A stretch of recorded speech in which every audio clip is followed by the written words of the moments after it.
Now, around 60 police officers have sustained injuries in outbreaks of violent disorder this week, including 3 in last night's riot in Sunderland. The Police Federation, the Staff Association for Officers, have spoken out about the brutality their members have faced and warned the public against getting caught up in these incidents. Brian Booth is the acting National Deputy Chair of the Police Federation. Good morning to you.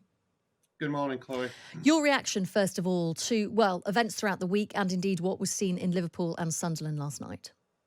Absolutely shocking. You know, what states our country come to where my colleagues are being attacked on a daily basis for what could be seen as political gain by, certain groups of our society, mainly the far right. We understand, and the Times is reporting this morning, that up to 35 protests could be taking place in towns and cities across the UK this weekend. How difficult is that from a policing and a strategy point of view to be prepared when you don't know exactly where they're going to be and indeed if violence is going to come to the streets? There's a lot of work going on intelligence-wise, so we will have the right resources to meet the demand. It does come at a cost. It comes at a cost to the public. It comes at a cost to the police itself and my colleagues. So the public cost will be having these officers divert from their normal duties, having their annual leave cut, having their rest days cut. All comes at a cost to the public purse. It comes at a cost to the communities because those officers are being diverted from their normal duties to cover these incidents. And then there's the aftermath. You know, we've seen some quite substantial damage in Sunderland, many offences committed, and we've seen police stations burned. There will be a full investigation to follow and further arrests to be made.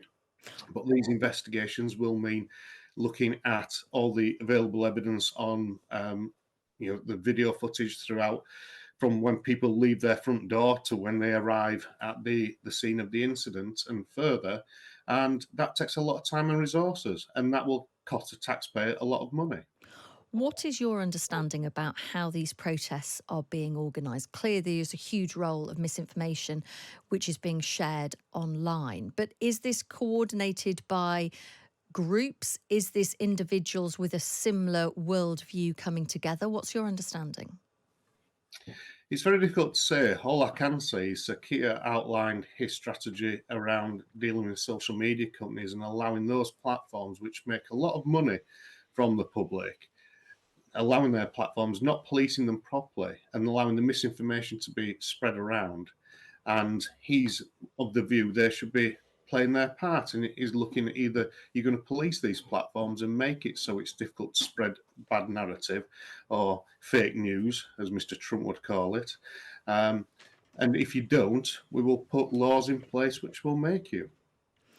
We know that there's a pattern, isn't there, of behaviour, and that certain places like mosques, for example, have been targeted. There's some suggestions there could be other accommodation for asylum seekers that could be targeted. How easy is it for the police to protect sites like that?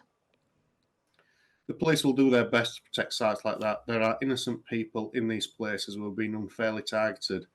The police service as a whole hate bullies. You know, we will not tolerate these people harming, members of certain groups or ethnic societies.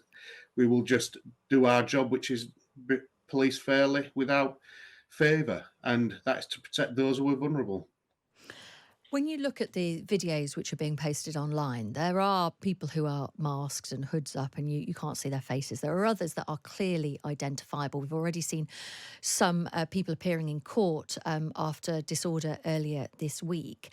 I'm just wondering, how easy is it? And I mean, you've spoken about police resources. I went down a bit of a rabbit hole last night on social media looking at some posts from far-right sympathisers, which, to be honest, I'll be honest with you, in 2024, to read that, I was pretty shocked at what I saw.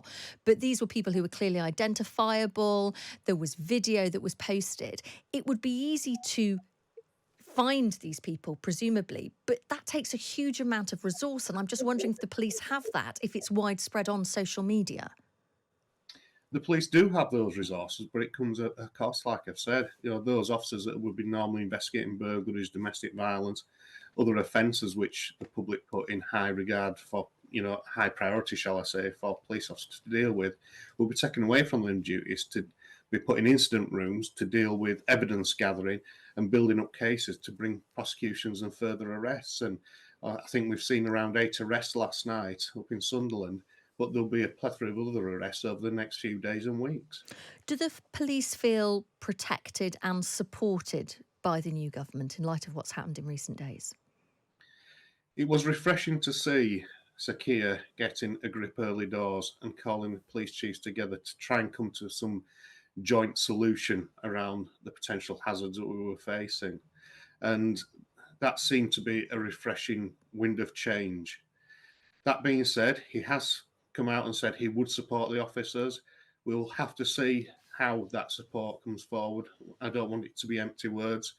This is going to take investment into policing. It's going to have a look at the long term effects of how policing has been treated over the last decade, and the fact that we've shut down a hell of a lot of police stations, not been significant investment, and the fact that police numbers probably don't match our population levels. So there has to be short, medium, and long term strategies to deal with this.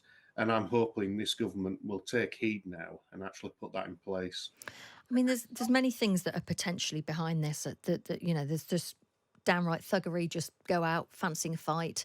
There's far right sympathies. There are some people suggesting that underlying this is concerns about immigration. Now, clearly, what we've seen on the streets is not an acceptable way to present those concerns. But for some people, there is a thought that this could be an underlying thing. I just wonder as well if you just have a concern that there's maybe just a lack of respect for police as well. I think the police have been that political punch bag for the last decade, where one minute you've been heavy-handed, the next minute you're too soft and you become woke.